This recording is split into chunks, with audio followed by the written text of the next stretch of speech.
नमस्कार, Nanded KP news मध्ये आपल्या सर्वांचं स्वागत आहे। आज भाग्यनगर पोलीस स्टेशन हद्दीमध्ये प्रायव्हेट कोचिंग क्लासेस आहेत। संभाजीनगर कॅनॉल रोडला प्रायव्हेट कोचिंग क्लास आहे। त्यामध्ये 7 ते 10च्या वेळामध्ये एका आरोपी नामे जो शिक्षक आहे नागेश जाधव यांनी त्यांच्याच कोचिंग क्लासमध्ये शिकणाऱ्या अल्पवयीन मुलीचा विनयभंग केलेला आहे। त्या अनुषंगाने गुन्हा दाखल करण्याची प्रक्रिया चालू आहे आणि आरोपीला ताब्यात घेतलेला आहे। आरोपीवर नवीन BNS ॲक्टचा कलम 74-75 पोक्सोचं 12 आणि ॲट्रॉसिटी 3-2-5A प्रमाणे गुन्हा दाखल झालेला आहे। काही जणांना असे म्हणणे की अत्याचार झाला मुलीवर, मुलीचं मग मेडिकलवर काय झालं? नाही, मुलीचं रात्या घरी जाऊन आमच्या महिला हवालदार आहेत त्यांनी स्टेटमेंट घेतलेलं आहे। विनयभंगाचा प्रकार आहे, त्याप्रमाणे गुन्हा दाखल करून पुढील कारवाई करत आहोत। आरोपी ताब्यात घेण्यात आलेला आहे। आरोपी नागेश जाधव, वय 55 वर्षाचा आहे, शिक्षक आहे, प्रायव्हेट शिक्षक।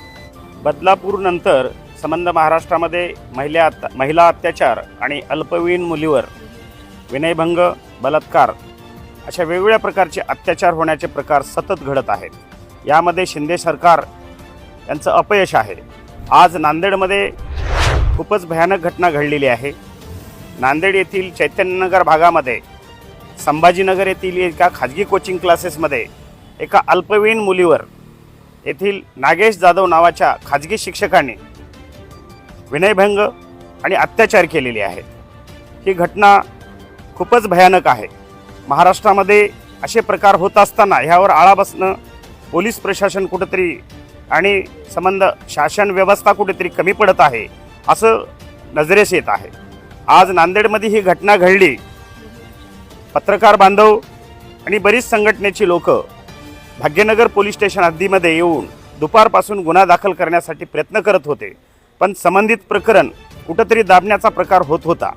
आज पत्रकार आणि राजकीय दबावामुळे संबंधित माननीय जिल्हाधिकारी साहेब आणि नांदेड येथील SP अविनाश कुमार यांच्या मार्गदर्शनाखाली आम्ही त्यांना फोन केल्यानंतर आज भाग्यनगर पोलीस स्टेशन हद्दीमध्ये गुन्हा दाखल थोड्या वेळापूर्वी झालेला आहे।